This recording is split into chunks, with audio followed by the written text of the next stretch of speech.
Hello नमस्ते, welcome to my YouTube channel.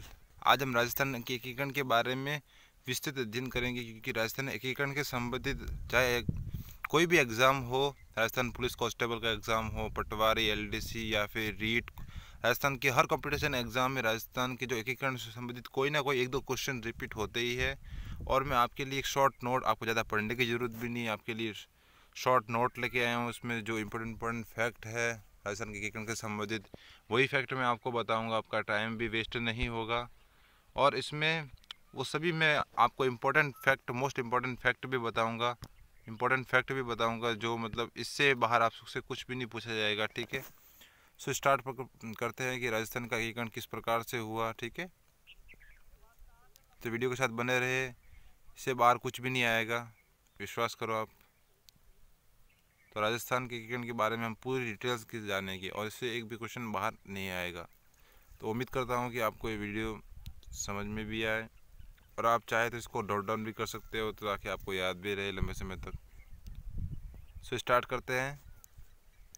सबसे पहले आपको ध्यान में रखना है कि आज़ादी के समय राजस्थान में 19 रियासतें, 3 ठिकाने कौन कौन से थे? लावा, कुशलगढ़ और निमराना, ये 3 ठिकाने थे। ठीक है, ये प्रश्न पूछा हुआ है। और एक केंद्र शासित प्रदेश था जिसका नाम था अजमेर मेरवाड़ा। इसको सबसे लास्ट में 1956 में एकीकृत किया गया था, 7वें चरण में, इसको सबसे लास्ट में। ठीक है, तो आपको याद क्या रखना है कि आज़ादी के समय राजस्थान में 19 रियासतें थी, 3 ठिकाने थे कौन कौन से? लावा, कुशलगढ़, नीमराना। ठीक है, और एक केंद्र शासित प्रदेश था अजमेर और मेरवाड़ा। ठीक है, आगे बढ़ते हैं।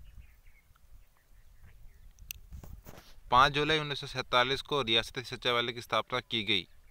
अध्यक्ष कौन थे? वल्लभ भाई पटेल। सचिव कौन थे? वीपी मेनन। यहाँ पे आपको ये याद रखना, ये प्रश्न पूछा भी गया है कि रियासती सचिवालय की स्थापना कब की गई थी। तो 5 जुलाई 1947 में की गई थी, याद रखना। 5 जुलाई 1947 में रियासती सचिवालय की स्थापना की थी। इंपॉर्टेंट क्वेश्चन यही पूछा गया है कि रियासती सचिवालय की स्थापना कब की गई थी। तो 5 जुलाई 1947। आप साथ साथ में इसको नोट डाउन भी करते जाए, ताकि आपको इसको बार बार पढ़ने की जरूरत ना पड़े।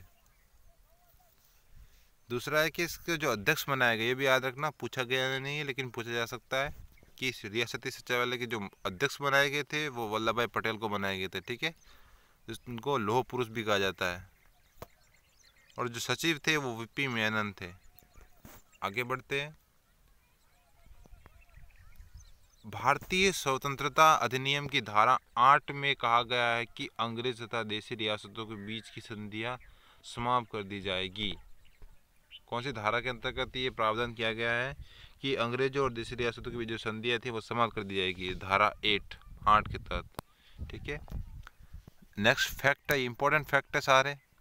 नेक्स्ट है, मेवाड़ महाराणा भूपाल सिंह ने राजस्थान, गुजरात व मालवा के रियासतों को मिलाकर राजस्थान यूनियन बनाने का प्रयास किया था। इसके लिए 25 जून 1946 को उदयपुर में सम्मेलन हुआ, राजस्थान यूनियन। ठीक है, भूपाल सिंह द्वारा, जो मेवाड़ के शासक थे। नेक्स्ट फैक्ट है, याद रखना, ये भी मोस्ट इम्पोर्टेंट है ना, ये वाला याद रखना, मोस्ट इम्पोर्टेंट है कि रियासती विभाग ने घोषणा की कि 10 लाख से अधिक जनसंख्या व 1 करोड़ से अधिक आय वाली रियासतें आज़ाद रह सकती है। राजस्थान में ऐसी 4 रियासतें थी। कितनी रियासतें थी? 4 रियासतें थी। ये पूछा जा सकता है, याद रखना वो कौन कौन सी थी। मेवाड़ थी, मारवाड़, तो बड़ी रियासत है, मेवाड़, मारवाड़ और जयपुर और बीकानेर। ये 2 आपको याद करने, और 2 तो आपको याद ही रखिए, मेवाड़ और मारवाड़ तो बहुत बड़ी रियासत थी, जयपुर और बीकानेर। ठीक है, मोस्ट इम्पोर्टेंट, अभी हाल ही में एग्जाम हुआ था स्टेनोग्राफर का, उसमें भी सिंपल सा क्वेश्चन पूछा गया था कि राजस्थान का एकीकरण कितने चरणों में हुआ था।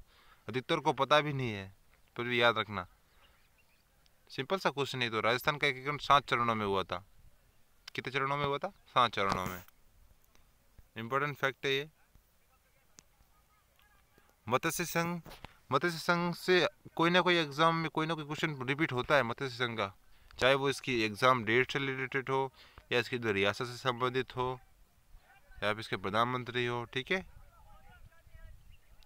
सो स्टार्ट करते हैं। प्रथम चरण, जिसका निर्माण, प्रथम चरण का नाम क्या? मत्स्य संघ। प्रथम चरण, राजस्थान के एकीकरण का प्रथम चरण।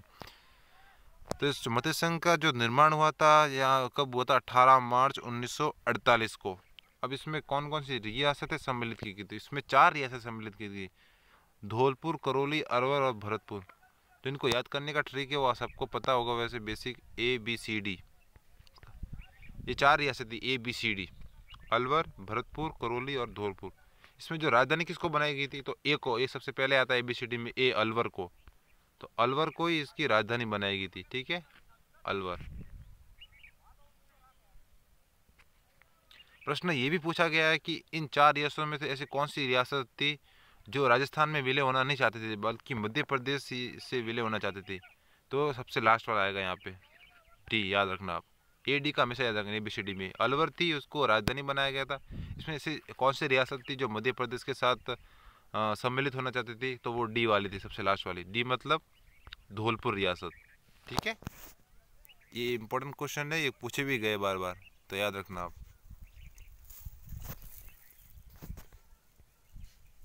अब जो मत्स्य संघ है, इसमें जो धौलपुर के साथ शासक थे, ये प्रश्न पूछे गए, याद रखना आप, है ना, बहुत इंपॉर्टेंट है। मत्स्य संघ उदयभान सिंह जो कि राजप्रमुख बनाए गए थे, धौलपुर के थे, ठीक है।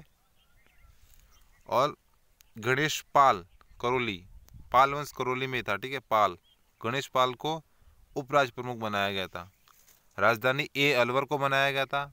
उसका उद्घाटन हुआ था वो बी मतलब भरतपुर में हुआ था, 18 मार्च 1948। जो मुख्य अतिथि थे वो कौन थे?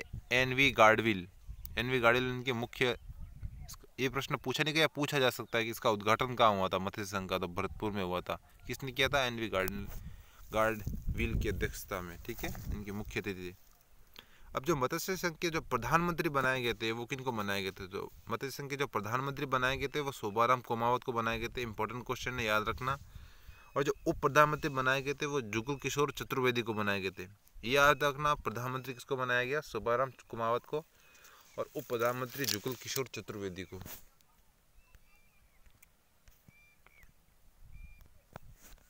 मोस्ट इंपॉर्टेंट दोस्तों फैक्ट है ये, याद रखना आप, कि जो मत्स्य संघ का नाम है वो नामकरण किसने किया था? तो KM मुंशी ने किया था। ये प्रश्न इतनी बार पूछा गया है, ये मोस्ट इंपॉर्टेंट क्वेश्चन है, बहुत बार ये प्रश्न पूछा गया है कि मत्स्य संघ का नामकरण किसने किया था या किसके द्वारा किया गया था, ठीक है। तो KM मुंशी, KM मुंशी, याद रखना आप, अब मत भूलना। इसमें वो फैक्ट बताया नहीं, फिर भी मैं आपको बता दूं, अलवर और भरतपुर रियासत पर भारत सरकार ने पहले ही अधिकार कर लिया था। इसमें जो आपको बताया था मैंने कि A, B, C और D, ठीक है, इसमें से कौन सी रियासत थी जो राजस्थान में सम्मिलित होना ही नहीं चाहती थी? वो ऑप्शन नंबर D है, धौलपुर। ये धौलपुर रियासत थी जो कि मध्य प्रदेश के साथ विलय होना चाहती थी, ठीक है, याद रखना आप, इंपॉर्टेंट फैक्ट है ये भी। दूसरा चरण, पहले चरण का नाम क्या है? मत्स्य संघ। दूसरा चरण के नाम है राजस्थान संघ कह दो इसको, या पूर्व राजस्थान कह दो, वैसे ही राजस्थान संघ ही बोलेंगे इसको अधिकतर, ठीक है, पूर्व राजस्थान संघ भी बोल सकते हैं। इसमें कौन कौन सी रियासतें संबंधित की गई? तो इसमें कोटा, बूंदी, झालावाड़ मतलब डूंगरपुर, बांसवाड़ा, प्रतापगढ़, टोंक, किशनगढ़, शाहपुरा, कुशलगढ़। उसमें कितनी, मत्स्य संघ में 4 रियासतें सम्मिलित की गई थी, ABCD। अब इसमें कितनी रियासतें सम्मिलित की वो देखो, कोटा 1, 2, 3, 4, 5, 6, 7, 8, 9, 10, ठीक है। कोटा, बूंदी, झालावाड़, डूंगरपुर, बांसवाड़ा, प्रतापगढ़, टोंक, किशनगढ़, शाहपुरा, कुशलगढ़। तो इसमें जो कोटा रियासत थी, भीम सिंह को राजस्थान संघ का राज प्रमुख बनाया गया। किसको? भीम सिंह को। और कोटा को ही राजधानी बनाया गया था, और इसका उद्घाटन भी कोटा में ही हुआ था, NV गाडविल की अध्यक्षता में, ठीक है। ये तीनों फैक्ट एक ही चीज़ में रखना। कोटा के जो भीम सिंह थे उनको राज प्रमुख बनाया गया, कोटा को ही राजधानी बनाया गया राजस्थान संघ की, इसका उद्घाटन भी कोटा में ही हुआ था, NV गाडविल की अध्यक्षता में। बूंदी के जो थे, बूंदी बहादुर सिंह, तो बहादुर सिंह को वरिष्ठ उपराज प्रमुख बनाया गया था। डूंगरपुर के लक्ष्मण सिंह को कनिष्ठ उपराज प्रमुख बनाया गया था।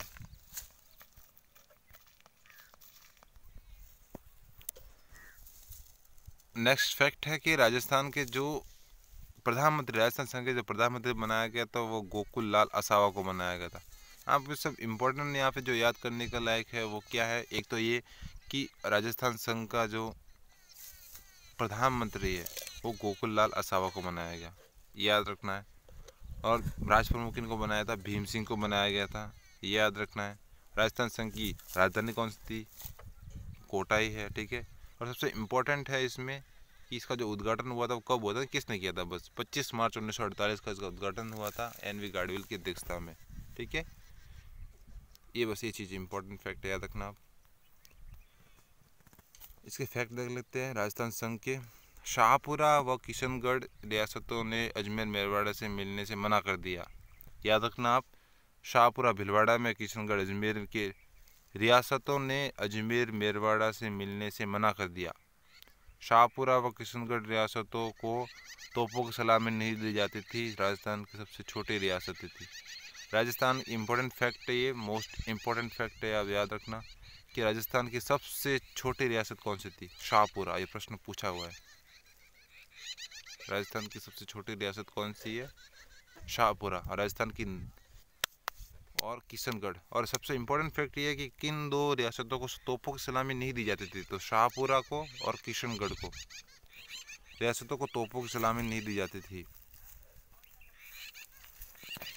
नेक्स्ट है कि बांसवाड़ा के राजा चंद्रवीर सिंह ने कहा था कि मैं अपने डेथ वारंट पर हस्ताक्षर कर रहा हूँ। ये प्रश्न बहुत बार पूछा गया है। ये प्रश्न ऐसे पूछा हुआ है कि ये किस रियासत से संबंधित है, मैं अपने डेथ वारंट पर हस्ताक्षर कर रहा हूँ, तो ये बांसवाड़ा रियासत से संबंधित है, बांसवाड़ा। और किसने कहा था ये भी इम्पोर्टेंट है, तो बांसवाड़ा के जो राजा थे चंद्रवीर सिंह ने राजस्थान में एकीकरण में विलय के समय ये हस्ताक्षर करते हुए कहा था कि मैं अपने डेथ वारंट पर हस्ताक्षर कर रहा हूँ।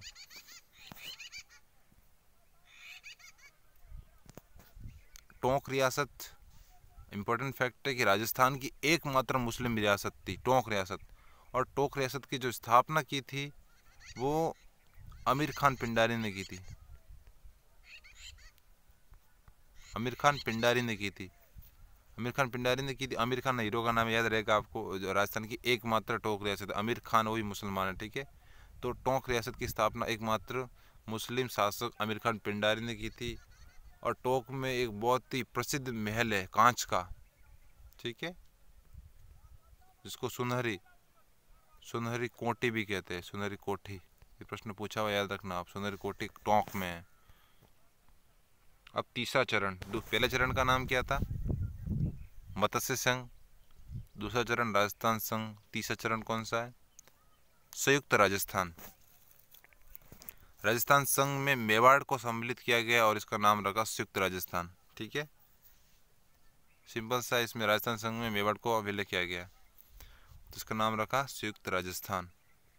प्रश्न ये पूछा हुआ है कि संयुक्त राजस्थान में किसका विलय हुआ, तो मेवाड़ का हुआ था। राजस्थान संघ में मेवाड़ का विलय हुआ था। यहाँ के जो राज प्रमुख बनाए गए थे, संयुक्त राजस्थान के जो राज प्रमुख बनाए गए थे वो भूपाल सिंह को बनाए गए, जो उदयपुर के शासक थे, मेवाड़ के शासक थे, भूपाल सिंह। वरिष्ठ उपराज प्रमुख भीम सिंह को बनाया गया था, ठीक है। राजस्थान संघ में इनको राज प्रमुख बनाया गया था, इसमें उपराज प्रमुख। कनिष्ठ उपराज प्रमुख बहादुर सिंह बूंदी के थे, लक्ष्मण सिंह डूंगरपुर, दो थे ना। प्रधानमंत्री, जो संयुक्त राजस्थान के जो प्रधानमंत्री थे वो माणिक्यलाल वर्मा को बनाया गया था, ठीक है। और उप प्रधानमंत्री गोकुल लाल असावा। और इसकी राजधानी बनाई थी वो उदयपुर बनाई गई थी, ठीक है। मत्स्य संघ की राजधानी अलवर को बनाएगी, ठीक है। और इसमें संयुक्त राजस्थान की राजधानी उदयपुर को बनाई गई थी। नेक्स्ट फैक्ट है कि विधानसभा का एक अधिवेशन प्रतिवर्ष कोटा में होगा तथा कोटा के विकास के लिए विशेष प्रयास किए जाएंगे। जो संयुक्त राजस्थान का जो उद्घाटन हुआ था वो 18 अप्रैल 1948 को उदयपुर में जवाहरलाल नेहरू की अध्यक्षता में हुआ था। वो जो दो हुए थे, राजस्थान संघ और मत्स्य संघ, वो एन वी गाडगिल की अध्यक्षता में हुए थे जो। और ये संयुक्त राजस्थान का जो उद्घाटन हुआ था वो जवाहरलाल नेहरू की अध्यक्षता में हुआ था। यहाँ पे आपको याद रखने लायक क्वेश्चन यही है कि इसमें तीसरे चरण में राजस्थान संघ का, इसमें मेवाड़ का इसमें विलय हो गया। बस इम्पोर्टेंट तो एक ही है कि राज प्रमुख किसको बनाया गया, तो भूपाल सिंह को बनाया गया था संयुक्त राजस्थान का। प्रधानमंत्री किनको बनाया गया, माणिक्यलाल वर्मा को बनाया गया था, ठीक है। राजधानी उदयपुर थी, ये इंपॉर्टेंट है। और सबसे लास्ट में इसका उद्घाटन कब हुआ था और किसकी अध्यक्षता में हुआ था? तो 18 अप्रैल 1948 को उदयपुर में जवाहरलाल नेहरू की अध्यक्षता में हुआ था। ठीक है, इसके कुछ फैक्ट देख लेते हैं। भोपाल सिंह ने 20 लाख रुपए प्रति वर्ष की मांग की। भोपाल सिंह ने 20 लाख रुपए प्रति वर्ष की मांग की। 10 लाख प्रीवियस वर्ष, 5 लाख राज प्रमुख का वेतन और 5 लाख धार्मिक अनुदान, जिसको स्वीकार कर लिया गया था उन्होंने। ठीक है, जवाहरलाल नेहरू ने, इन्होंने। चौथा चरण है व्रत राजस्थान। चौथा चरण संयुक्त राजस्थान में जयपुर का विलय किया गया। जयपुर, जोधपुर, बीकानेर और जैसलमेर रियासतों का विलय किया गया। 4 रियासतें, जयपुर, जोधपुर, बीकानेर और जैसलमेर में। तो ये व्रत राजस्थान का निर्माण हुआ यहाँ पे, व्रत राजस्थान। चौथा चरण है जो कि राजस्थान एकीकरण का। इसका जो उद्घाटन हुआ था वो 30 मार्च 1949 को जयपुर जिले में हुआ था। ठीक है, और इनमें 4 बड़ी रियासतों का सम्मेलन किया गया। इसी कारण इसको 30 मार्च को राजस्थान दिवस मनाया जाता है। क्यों मनाया जाता है? कि संयुक्त राजस्थान में 4 बड़ी रियासतों का विलय किया गया। 4 रियासतें कौन सी बड़ी बड़ी? जयपुर, जोधपुर, बीकानेर और जैसलमेर। ठीक है, इसी कारण 30 मार्च को राजस्थान दिवस मनाया जाता है। लौह पुरुष सरदार वल्लभ भाई पटेल ने इसका उद्घाटन किया था। ठीक है, महाराज प्रमुख इसको मनाया गया था। महाराज प्रमुख किसको मनाया गया था? भोपाल सिंह, जो कि मेवाड़ के थे। और राज प्रमुख सवाई मानसिंह सेकंड, जो कि जयपुर के थे। ठीक है, वरिष्ठ राज प्रमुख इनको मनाया गया था, सवाई मानसिंह सेकंड को, जो जयपुर के शासक थे। वरिष्ठ उप राज प्रमुख हनुमंत सिंह जोधपुर के थे, हनुमंत सिंह। और भीम सिंह कोटा के शासक थे। वरिष्ठ उपराज प्रमुख बहादुर सिंह बूंदीवाला और लक्ष्मण सिंह डूंगरपुर। प्रधानमंत्री हीरालाल शास्त्री। या इसमें इम्पोर्टेंट आप ये याद रखना कि जो तीसरे चरण में प्रधानमंत्री बनाया गया था संयुक्त राजस्थान का, वो किनको बनाया गया था? माणिक्यलाल वर्मा को। ठीक है, माणिक्यलाल वर्मा। और व्रत राजस्थान के जो प्रधानमंत्री बनाया गया था वो हीरालाल शास्त्री को बनाया गया था। ठीक है, इंपॉर्टेंट फैक्ट इसके कौन कौन से? जयपुर व जोधपुर के बीच राजधानी को लेकर विवाद था, अतः इसके समाधान के लिए वल्लभ भाई पटेल ने एक समिति का गठन किया था। समिति के सदस्य BR Patel, SC Puri, SC Sinha. ये प्रश्न पूछ सकते हैं कि इसमें कौन सा सदस्य समिति का सदस्य नहीं था। तो याद रखना, तीनों नाम बहुत ही इंपॉर्टेंट है। BR पटेल, SC पुरी और HP सिन्हा। इस समिति ने जयपुर को राजधानी बनाया था। उच्च न्यायालय की स्थापना जोधपुर में की गई थी। इसकी खंडपीठ अब जयपुर में स्थापित है। शिक्षा विभाग बीकानेर, खनिज विभाग उदयपुर, वन सहकारी विभाग कोटा। ठीक है, ये 4 संस्थाएं याद रखना बड़ी बड़ी। उच्च न्यायालय जोधपुर में, शिक्षा विभाग बीकानेर में, खनिज विभाग उदयपुर में, वन सहकारी विभाग कोटा में।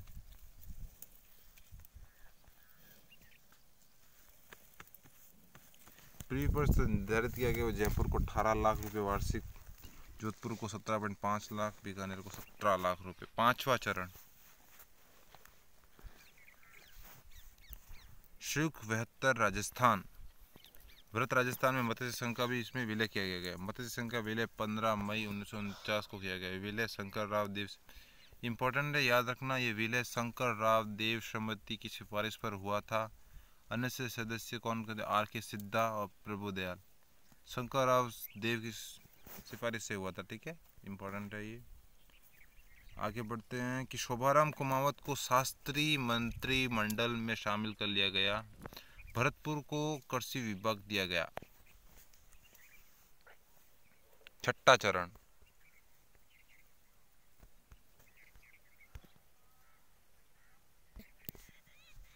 चरण इसमें इंपॉर्टेंट फैक्ट वो देख लेते फटाफट। आबू व देलवाड़ा, ये सिरोही की बात है। आबू और देलवाड़ा सहित 89 गांव गुजरात को मिलाए गए तथा शेष सिरोही राजस्थान में मिला दिया गया। इसमें गोकुलभाई भट्ट का गाँव हातल भी शामिल था। गोकुलभाई भट्ट हातल गांव से संबंधित थे सिरोही के, और गोकुलभाई भट्ट ने सिरोही प्रजामंडल की स्थापना की थी। ठीक है, 1939 में। ये इंपॉर्टेंट है, याद रखना। आगे है विलय 26 जनवरी 1950 को किया गया था। ये प्रश्न पूछा भी गया है कि राजस्थान को राजस्थान नाम कब दिया गया? 26 जनवरी 1950 को दिया गया था, ठीक है। और ये सिरोही का विलय गुजरात में कब किया गया था? प्रश्न पूछा हुआ है ये 1950 में, 26 जनवरी 1950 में इसका विलय गुजरात में हुआ था और इसी दिन राजस्थान को राजस्थान नाम दिया था। इस अनुचित विलय पर पटेल का जवाब था, राजस्थान वालों को गोकुल भाई भट्ट चाहिए था, वो हमने दे दिया।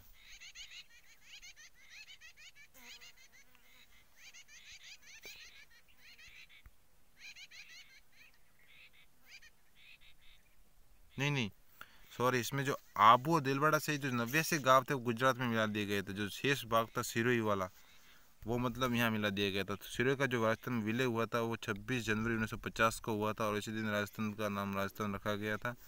और इस अनुचित विलय पर पटेल का जवाब था कि राजस्थान वालों को गोकुल भाई भट्ट चाहिए जो हमने दे दिया, ठीक है। 1950 में विलय हुआ था 26 जनवरी 1950 को सिरोही का। इंपॉर्टेंट क्वेश्चन, ये पूछा भी गया है बार बार। हीरालाल शास्त्री को राजस्थान संघ का मनोनीत मुख्यमंत्री बनाया गया। निर्वाचित नहीं, मनोनीत है। हीरालाल शास्त्री को राजस्थान का मनोनीत मुख्यमंत्री बनाया गया। तो निर्वाचित,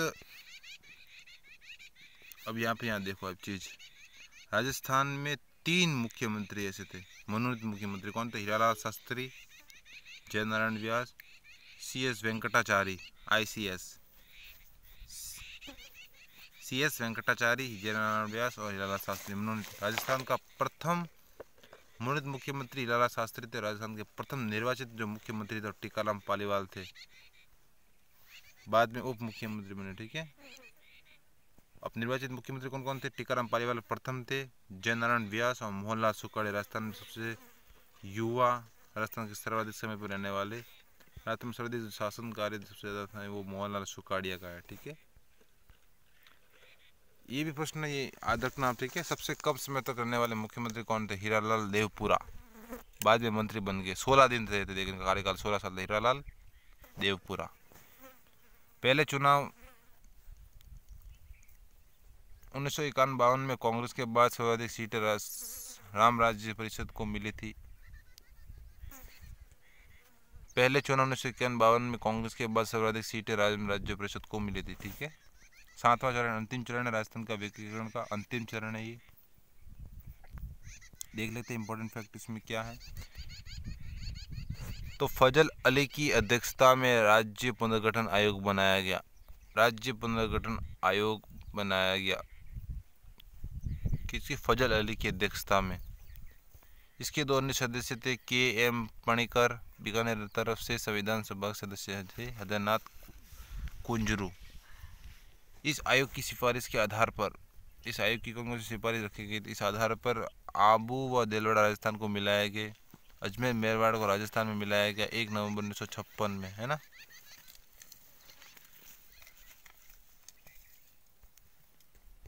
मध्य प्रदेश का सुनील टप्पा राजस्थान को मिलाया गया। राजस्थान का सिरोही मध्य प्रदेश को मिलाया गया। 1 नवंबर 1956 को राजस्थान का एकीकरण संपन्न हुआ। कब हुआ? 1 नवंबर 1956 को राजस्थान का एकीकरण संपन्न हुआ 7 चरणों में।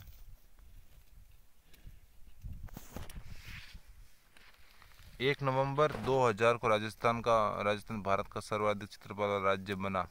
MP से छत्तीसगढ़ अलग हुआ। सबसे पहले कौन था? मध्य प्रदेश था, लेकिन जब छत्तीसगढ़ को अलग किया गया तो उसके बाद 1 नवंबर 2000 को राजस्थान भारत का सबसे अधिक क्षेत्रफल वाला नंबर 1 प्रथम स्थान वाला बन गया, ठीक है। तो 1956 में 7वां संविधान संशोधन किया गया था, राज प्रमुख का पद समाप्त किया गया। राज प्रमुख का पद कब समाप्त किया गया था? 1956 में किया गया था, राज्यपाल पद आया था उसके बाद, ठीक है।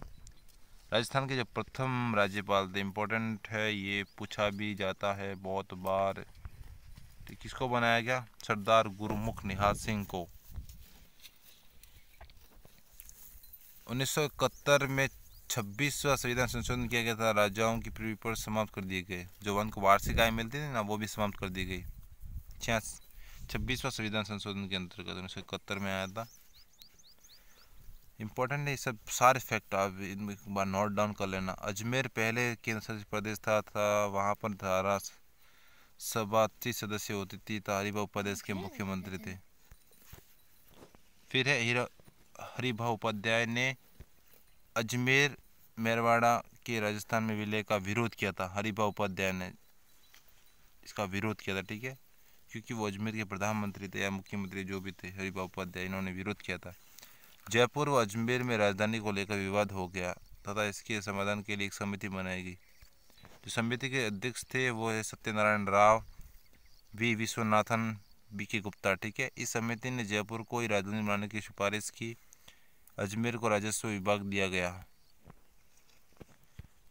19 जुलाई 1948 को लावा ठिकाने को जयपुर रियासत में मिला ले गया, 1948 में। ठीक है, इस प्रकार से राजस्थान का एकीकरण 1 नवंबर 1956 में संपन्न हुआ। ठीक है, जो भी इम्पोर्टेंट फैक्ट है आप इनको नोट डाउन कर लेना, बहुत इंपॉर्टेंट फैक्ट है। इसमें हर कंपटीशन एग्जाम में कुछ ना कुछ पूछा जाता है यहाँ से, बहुत ही इंपॉर्टेंट राजस्थान का एकीकरण। ठीक है, अब एक और चीज़ याद रखना कि जो राजस्थान का एकीकरण है वो कितना समय लगा उन लोग 8 वर्ष 14 माह, सॉरी, इसमें जो 8 वर्ष लगे थे, 8 वर्ष 7 माह और 14 दिन, 14 दिन। ऐसा एकीकरण 8 वर्ष 7 माह 14 दिन, इतना समय लगेगा इनको। ठीक है, इतना समय लगा था एकीकरण में। तो ये वीडियो अच्छा लगे तो प्लीज़ लाइक करें, शेयर करें। Thank you for watching my video.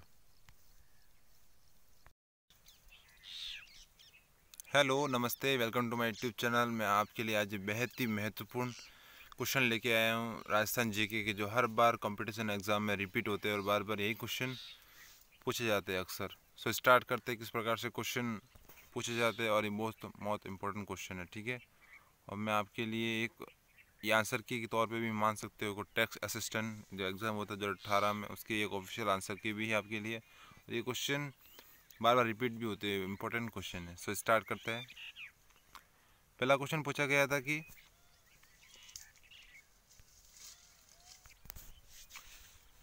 Urea पठार राजस्थान के किस जिले में अवस्थित है?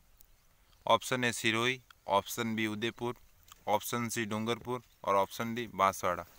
इसका राइट आंसर है ऑप्शन नंबर ए। जो उड़िया पठार है वो सिरोही में स्थित है। ठीक है, नेक्स्ट क्वेश्चन है, टंगस्टन का उत्पादन निम्न में से कहाँ के खदान में होता है? Option A Degana, option B Gujarwara, option C Bandar Sindri, option D Devra. इसका राइट आंसर है ऑप्शन नंबर ए डेगाना, जो कि नागौर जिले में स्थित है, और यहाँ पर ही टंगस्टन का उत्पादन होता है। कहाँ पे? नागौर जिले में। ठीक है, अगला कुछ सवाल है, कर्क रेखा राजस्थान की किस भाग से गुजरती है? ऑप्शन ए उत्तर, ऑप्शन बी दक्षिण, ऑप्शन सी मध्य, ऑप्शन डी पूर्वी। इसका जो राइट आंसर है ऑप्शन नंबर बी है, दक्षिण से बांसवाड़ा, राजस्थान के बांसवाड़ा और डूंगरपुर जिले से ये कर्क रेखा गुजरती है। ठीक है, नेक्स्ट क्वेश्चन है, तख्त सागर नामक जलकाय राजस्थान के किस जिले में स्थित है? Option A Jodhpur, option B Jaipur, option C Jalore और ऑप्शन डी झुंझुनू। जो तख्त सागर है वो जोधपुर जिले में स्थित है। कहाँ पर है? जोधपुर जिले में। ऑप्शन नंबर यहाँ पे राइट हो जाएगा। पांचवा क्वेश्चन है, मृत नदी की उपमा निम्न में से किस नदी को दी गई है? ऑप्शन ए कातली नदी, ऑप्शन बी कांकनी नदी, ऑप्शन सी साबी नदी, ऑप्शन डी घग्गर नदी। घाघर नदी नहीं, घग्गर नदी है। यहाँ पे जो राइट आंसर हो जाएगा ऑप्शन नंबर डी हो जाएगा, घग्गर नदी। यहाँ इंपॉर्टेंट क्वेश्चन ये भी पूछा जाता है बार बार कि घग्गर नदी के किनारे कौन सी सभ्यता विकसित हुई थी या कौन सा शहर स्थित है? तो हनुमानगढ़ शहर स्थित है, हनुमानगढ़ शहर स्थित है, जिला स्थित है। और यहाँ पर कौन सी सभ्यता है? कालीबंगा सभ्यता। कौन सी सभ्यता है? कालीबंगा सभ्यता। ठीक है, इंपॉर्टेंट फैक्ट्स आप याद रखना।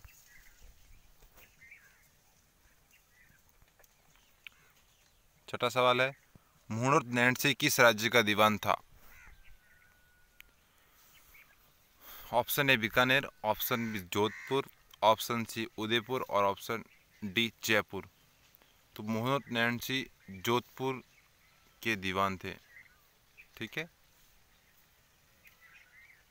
ऑप्शन नंबर बी यहाँ पे राइट हो जाएगा। 7वां क्वेश्चन है कि तोंगा का युद्ध किस वर्ष लड़ा गया था? ऑप्शन ए 1707 में, ऑप्शन बी 1787 में, ऑप्शन सी 1789 में और ऑप्शन डी 1790 में। तो इसका जो राइट आंसर है ऑप्शन नंबर बी होगा। 1787 में तोंगा का युद्ध लड़ा गया था। ठीक है, मैं आपके लिए एक जो आंसर की बता रहा हूँ एकदम सटीक आंसर है। ठीक है ना, कोई भी डाउट नहीं है ना इसमें, एकदम सटीक आंसर की है ये। 8वां क्वेश्चन है कि पटवों की हवेली कहाँ स्थित है? Option A Jaipur, option B Jhunjhunu, option C Bikaner, option D Jaisalmer. तो इसका राइट आंसर है ऑप्शन नंबर डी। जो पटवों की हवेली है वो जैसलमेर जिले में स्थित है। ऑप्शन नंबर डी यहाँ पे राइट हो जाएगा। आगे बढ़ते हैं। 9वां क्वेश्चन, निम्न में से कौन सा यंत्र राजस्थान के 13 ताले नृत्य में काम नहीं आता है? Option A manjira, option B tanpura, option C chautara और ऑप्शन डी डेरू। तो यहाँ पे जो राइट आंसर हो जाएगा ऑप्शन नंबर डी हो जाएगा। डेरू जो वाद्य यंत्र है वो 13 ताले नृत्य में काम नहीं आता। जो 13 ताले नृत्य है वो जैसलमेर जिले में किया जाता है। ठीक है, और जैसलमेर जिले में कामड़ जाति के लोगों द्वारा किया जाता है। और जैसलमेर रामदेव जी, बाबा रामदेव जी ने कामड़िया पंथ की स्थापना की थी और कामड़ जाति के लोग 13 ताले नृत्य करते हैं। ठीक है, आगे बढ़ते हैं। सारे बेहद ही महत्वपूर्ण क्वेश्चन है। 10वां क्वेश्चन है कि ब्लू पॉटरी को राजस्थान के किस शासक द्वारा लाया गया? सबसे पहले बात ये आती है कि ब्लू पोट्री कहाँ की फेमस है। तो ब्लू पोट्री जयपुर ज़िले की फेमस है। कहाँ की फेमस है? जयपुर ज़िले की फेमस है। ठीक है, तो option A Maharaja Ram Singh, option B Maharaja Man Singh, option C Maharaja Madho Singh और ऑप्शन डी महाराजा भवानी सिंह। तो यहाँ पे जो राइट आंसर हो जाएगा ऑप्शन नंबर ए हो जाएगा। महाराजा राम सिंह ने ही ब्लू पोट्री को राजस्थान में जयपुर में मतलब विकसित किया था। मतलब महत्वपूर्ण इनका योगदान है।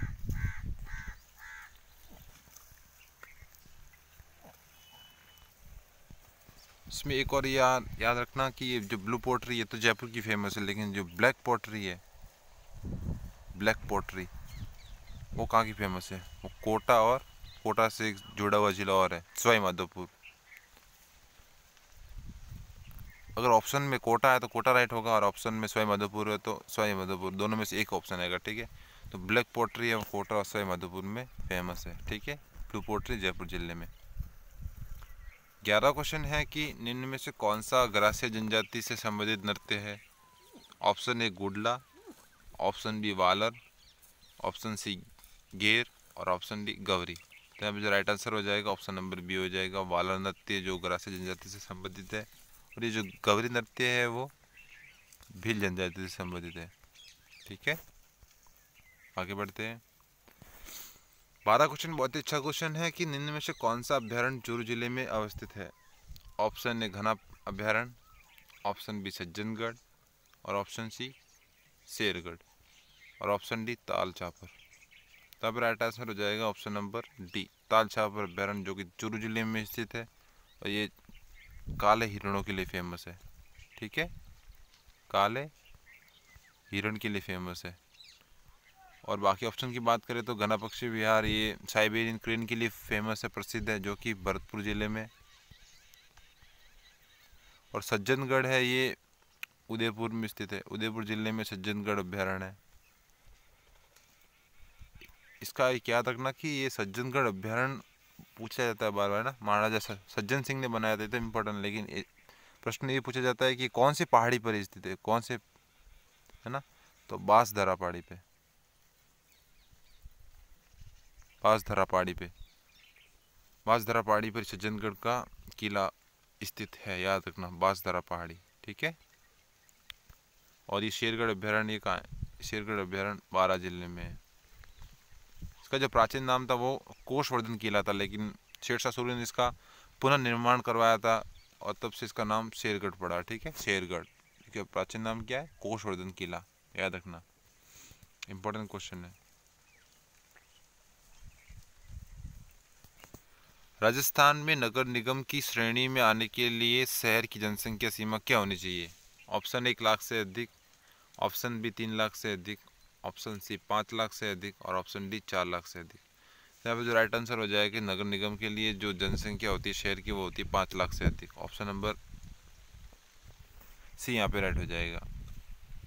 ये 14वां क्वेश्चन इंपॉर्टेंट है, ठीक है, अच्छा क्वेश्चन है भी कि निम्न में से कौन राज तरंगिणी का लेखक है? राज तरंगिणी में किसका वर्णन था? राज तरंगिणी में जम्मू कश्मीर का वर्णन है, ठीक है, जम्मू कश्मीर का वर्णन है, पूछा जाता है जम्मू कश्मीर राज तरंगिणी में किसका वर्णन है? जम्मू कश्मीर का वर्णन है। राज तरंगिणी के लेखक कौन है? देखते हैं option. Option A Kalhan, option B Kabir, option C Rana Kumbha और ऑप्शन डी राणा सांगा। तो यहाँ पे जो राइट आंसर हो जाएगा ऑप्शन नंबर ए हो जाएगा, कल्हण। कल्हण ही राज तरंगिणी के लेखक है। ऑप्शन बी की बात करें कबीर सिंह, कबीरदास, तो कबीरदास ने बीजक नामक ग्रंथ लिखा था, सबद, साखी और बीजक, ठीक है, सॉरी बीजक। राणा कुंभा ने भी ग्रंथ लिखे थे, संगीत सार, रस मीमांसा, ठीक है। आगे बढ़ते हैं। 15वां क्वेश्चन है कि निम्न में से कौन सा मीराबाई का जन्म स्थान है?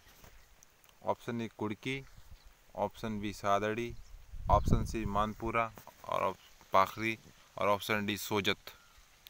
तो मीराबाई का जो स्थान है वो कुड़की गांव में इनका जन्म हुआ था, राव दुर्गा के घर में, राव रतन सिंह की पुत्र थी, ठीक है। और जोधपुर मेवाड़ के शासक राणा सांगा के सबसे बड़े पुत्र भोजराज से इनका विवाह होता है, ठीक है। भोजराज युद्ध में मारे जाते हैं और ये बचपन से ही मतलब का विवाह होता है। कुछ वर्षों के बाद ये युद्ध भूमि में वीरगति को प्राप्त हो जाते हैं। फिर मीराबाई कृष्ण भगवान की भक्ति करती है। और मीराबाई के बारे में इम्पोर्टेंट फैक्ट याद रखना कि मीराबाई का जो बचपन का नाम था वो पेमल है, ठीक है, पेमल नाम था इनका। ये पूछा जाता है प्रश्न बार बार, याद रखना। ये कुड़की गांव से संबंधित है, मेड़ता भी बोलते हैं इसको, मेड़ता भी बोल सकते हैं, मेड़ता, ठीक है। नागौर, कुड़की गांव का है नागौर में।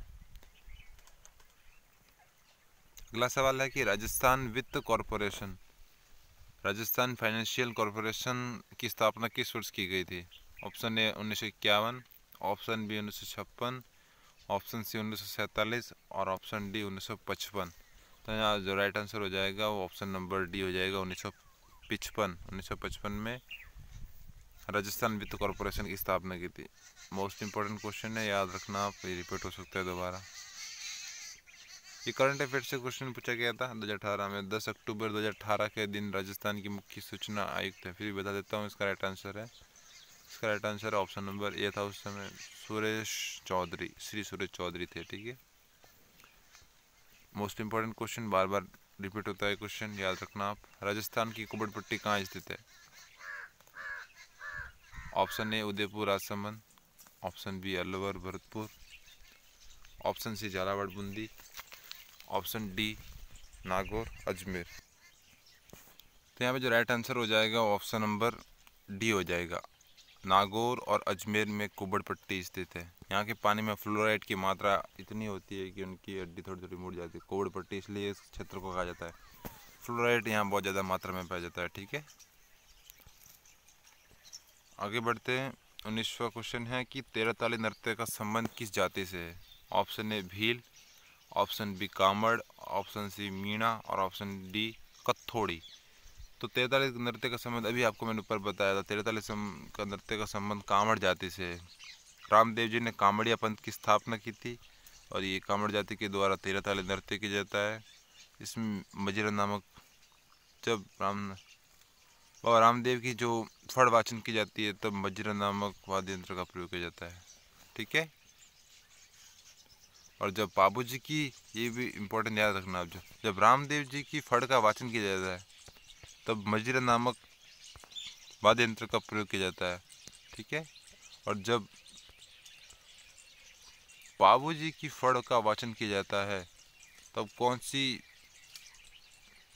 वाद्य यंत्र का प्रयोग किया जाता है, तब आता रावण हत्ता, रावण हत्ता, ठीक है, रावण हत्ता। तो तैतल नृत्य का संबंध कामड़ जाति से। ये भी अच्छा क्वेश्चन है, मोस्ट इम्पोर्टेंट लगा देते हैं, यहाँ पे आ सकता है ये भी बात। तो निम्न में से किस लोक देवी को थार की वैष्णो देवी कहा जाता है? ऑप्शन ए जीर्ण माता, ऑप्शन बी चामुंडा माता, और ऑप्शन सी ज्वाला माता, और ऑप्शन डी तनोट माता। तो इसका जो राइट आंसर हो जाएगा ऑप्शन नंबर डी, तनोट माता, ठीक है। तनोट माता को ही थार की वैष्णो देवी के रूप में पूजा जाता है और माना जाता है। जैसलमेर में इनका माता का मंदिर, तनोट माता का मंदिर कहाँ है? जैसलमेर में, जैसलमेर जिले में। अगला क्वेश्चन है कि 21वां 21, गीत गोविंद सार का संबंध निम्न में से किस चित्र शैली से है?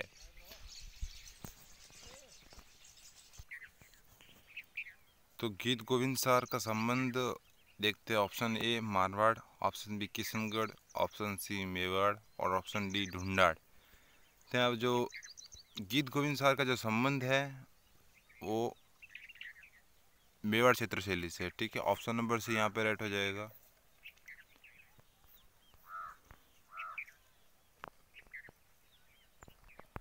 आगे बढ़ते हैं।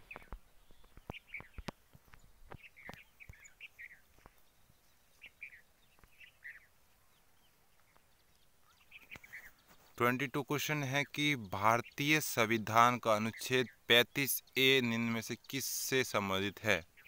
ऑप्शन ए राज्य के नीति निर्देशक तत्व, ऑप्शन बी जम्मू कश्मीर के स्थायी नागरिक, ऑप्शन सी मूल कर्तव्य, और ऑप्शन डी जम्मू कश्मीर के गवर्नर की नियुक्ति। तो यहाँ पे जो राइट आंसर हो जाएगा कि भारतीय संविधान का अनुच्छेद 35 का जो संबंध है वो option number B Jammu Kashmir के स्थायी नागरिक से संबंधित है, ठीक है। Permanent residence of Jammu Kashmir, option B यहाँ राइट हो जाएगा। ये करंट से पूछा हुआ प्रश्न है कि निम्न में से कौन सा शहर 12 अप्रैल 2018 को खुले में शौच से मुक्त ODF घोषित किया गया? बता देता हूँ फिर भी इसका right answer option number C है। यहाँ पे माउंट आबू को घोषित किया गया था।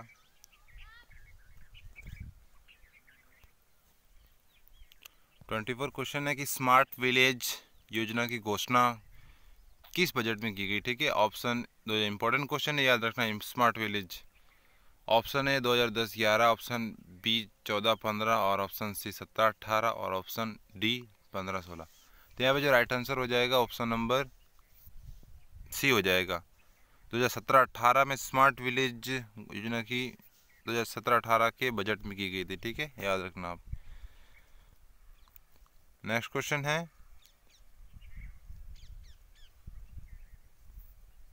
राजस्थान जीके से संबंधित क्वेश्चन में सॉल्व कर रहे, ठीक है ना। हाँ 27 नेक्स्ट क्वेश्चन है कि अमरशाही किस का नाम है? तो अमरशाही ऑप्शन देखते हैं। ऑप्शन ए जूती, ऑप्शन बी आभूषण, ऑप्शन सी मिट्टी का बर्तन, ऑप्शन डी पगड़ी। तो अमरशाही एक प्रकार की क्या है? पगड़ी है, ठीक है। कहाँ की है? जोधपुर जिले की।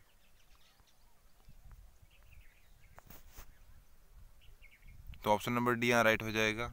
नेक्स्ट देखते हैं।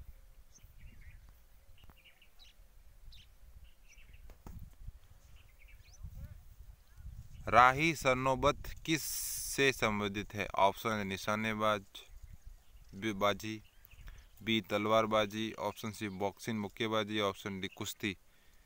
तो शाही सरनोबत का संबंध निशानेबाजी से, ऑप्शन नंबर यहाँ पे राइट हो जाएगा।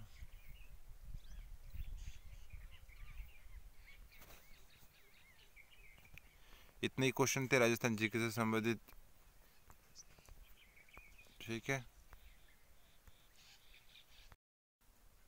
हेलो नमस्ते, welcome to my YouTube channel. आज मैं आपके लिए बेहद ही महत्वपूर्ण टॉपिक लेके आया हूँ, शिक्षण विद्या, जो कि रीट एग्ज़ाम की दृष्टि से बहुत ही महत्वपूर्ण है। क्योंकि रीट में 5 भाग होते हैं और हर प्रत्येक भाग में 30 क्वेश्चन आते हैं। 30 में से 15 क्वेश्चन ऐसे होते हैं जो शिक्षण अभिरुचि शिक्षण विधियों से संबंधित होते हैं।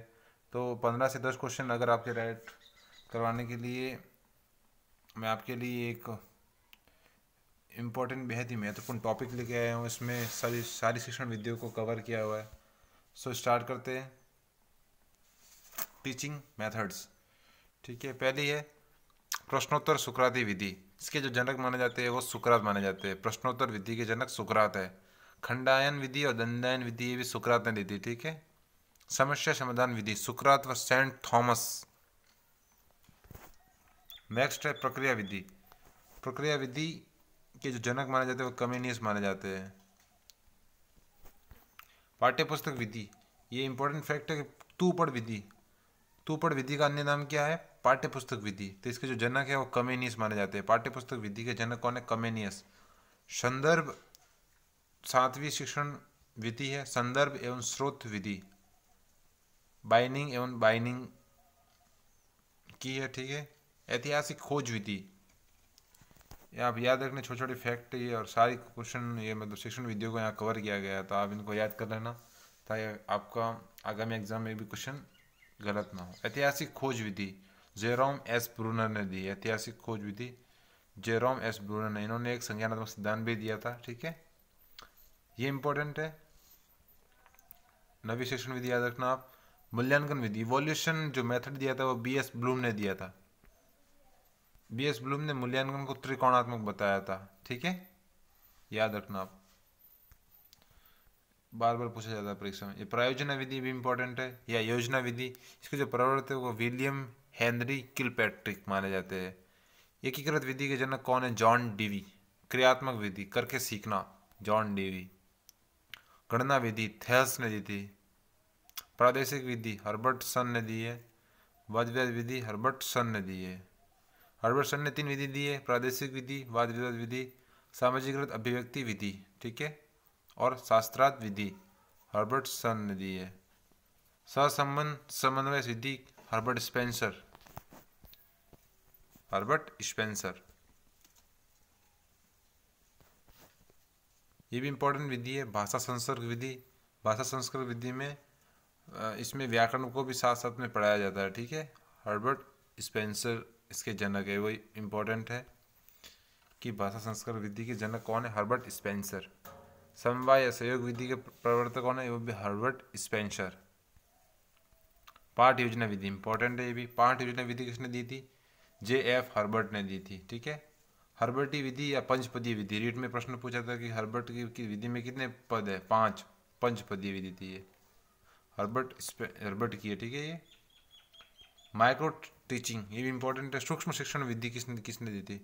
तो सूक्ष्म शिक्षण विधि कीथ एचिसन व DW एलन ने दी थी, ठीक है।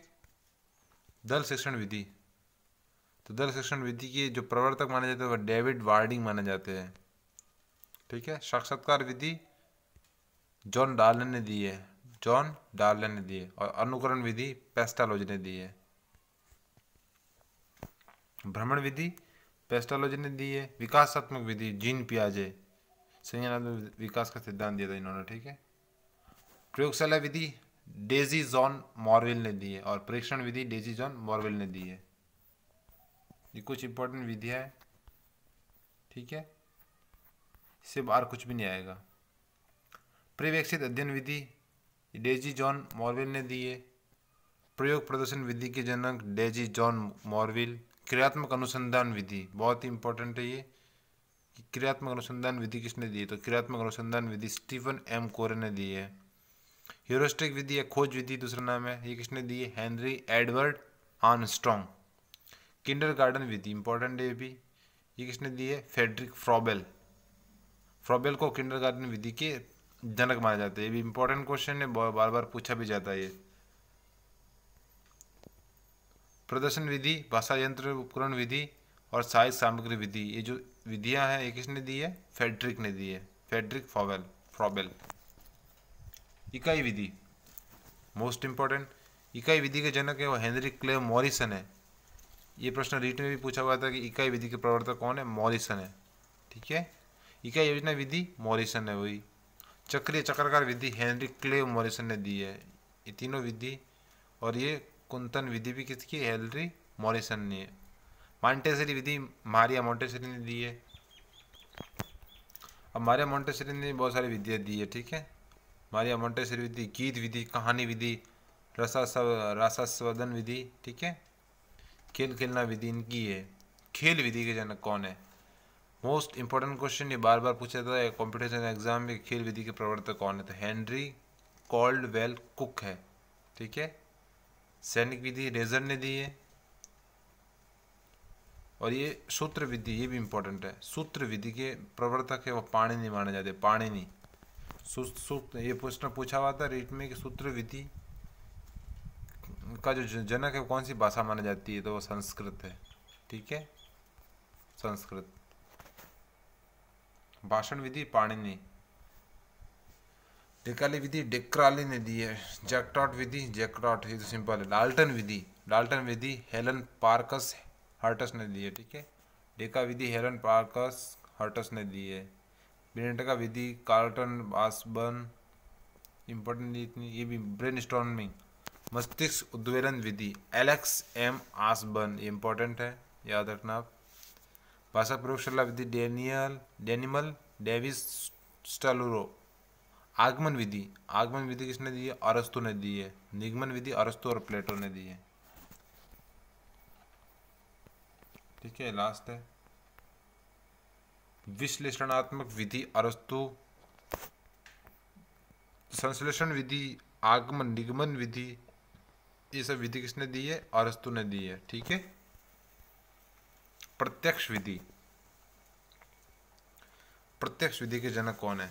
तो प्रत्यक्ष विधि पागेर एवं फ्रिज, संस्कृत में बीपी वॉकिल। ये प्रश्न इंपॉर्टेंट, याद रखना कि प्रत्यक्ष विधि की जो संस्कृत में जनक माने जाते हैं वो बीपी वॉकिल महोदय माने जाते हैं, ठीक है।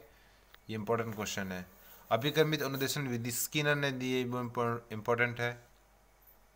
मैंने आपकी सारी सेक्शन वीडियो को यहाँ कवर किया है, इसमें आउट ऑफ कुछ भी नहीं आएगा। रेखीय अभिक्रमित अनुदेशन विधि स्किनर व जेम्स ली हॉलैंड ने दी है। शाखीय अभिक्रमित अनुदेशन विधि नॉर्मन एम क्राउंडर ने दी है। मैथमेटिक्स वो थॉमस एंड गिलबर्ट ने दी है, ठीक है। आप देख लेना, इंपॉर्टेंट है इसमें। फिर यहाँ पे आएगी 73 पे बुनियादी शिक्षा महात्मा गांधी ने दी है, ठीक है। बुनियादी बेसिक शिक्षा भी बोलते हैं इसको, महात्मा गांधी। और इसको एक गांधी जी की दी हुई एक बुनियादी शिक्षा, ठीक है, बुनियादी शिक्षा याद रखना। फिर आप देख लेना, फिर लास्ट में आएगा ये 82 पे द्विभाषा विधि। ये किसने दी है? ये दी है CJ डॉडसन ने। इस प्रकार से हम ये डिटेल से पढ़ेंगे आगे, ठीक है। दक्षिण विधि सारी जितनी भी आपको एक्सप्लेनिंग की, इसमें आउट ऑफ कुछ भी नहीं आएगा, ठीक है। तो वीडियो अच्छा लगा तो प्लीज़ लाइक करें, शेयर करें, कमेंट करें, ताकि मुझे मोटिवेशन मिले और मैं आपके लिए शिक्षण विधि को कंप्लीट करवा सकूँ और आगे भी अच्छे वीडियो बना सकूँ। Thank you for watching my video.